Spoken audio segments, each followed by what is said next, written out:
Hello everyone, lockdown 3, what a bloody nightmare. Just getting back into it and full stop again. Anyway, I thought I'd try and help some of you boys out who've come for lessons with me since I started at Loxley. Just a bit of a recap on some of the stuff we've done. Some of it will, just jog your memory, and if you keep watching it, you'll be able to have a look back and get it exactly right. So, I always talk about how the body works, but the first thing we've got to try and get right is our holding on to the golf club. Right, okay, so both his arms, they hang by his sides.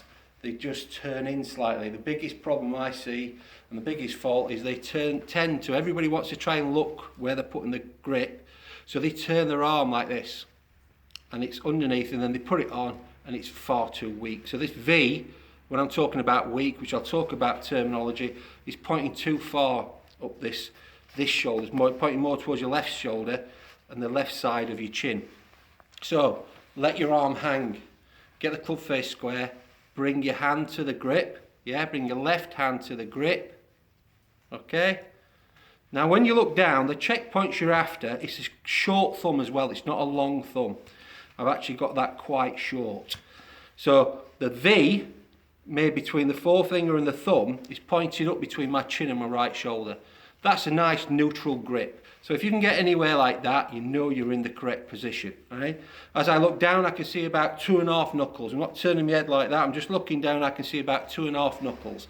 So that would be the perfect left hand grip. That's how we fit the left hand to the grip. And it's just how my arm hangs. If I get that, I can get the correct wrist cock and the correct wrist hinge. Okay, so fitting the left hand is so important. If we don't get this right, we're not going to have a square club face, we're not going to create the correct power, we're not going to create leverage. So we need to fit the left hand to the grip properly.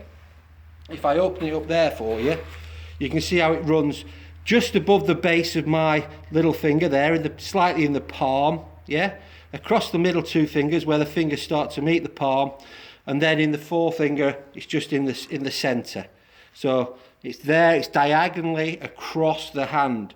And then I put the hand over. Okay? So now I'm in position.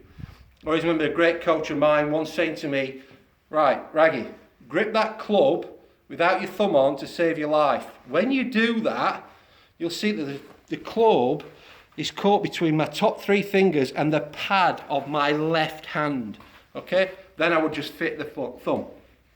So that's fitting the left hand grip to the golf club. Okay? Right hand. What do I want with the right hand? The right hand, I'm wanting this to create some pressure towards a target. There's a great picture of Hogan when he's got his hand on the grip like that and he's putting pressure on the ball towards a target. So again, it's how the arm hangs. I wouldn't start to hang my arm and over rotate it there too far to the left, and then the V would be pointing to the left shoulder, too weak.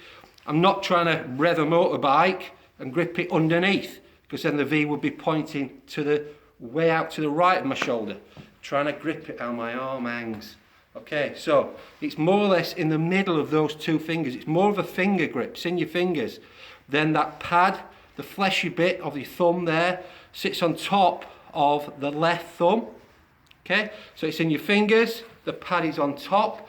The V's are going in the same direction. They're both going between the chin and the shoulder.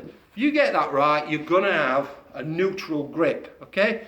And that's what we're after a neutral grip, so we can create a nice square club face at impact. Okay? Right. Hope that helped. Hope to see you soon.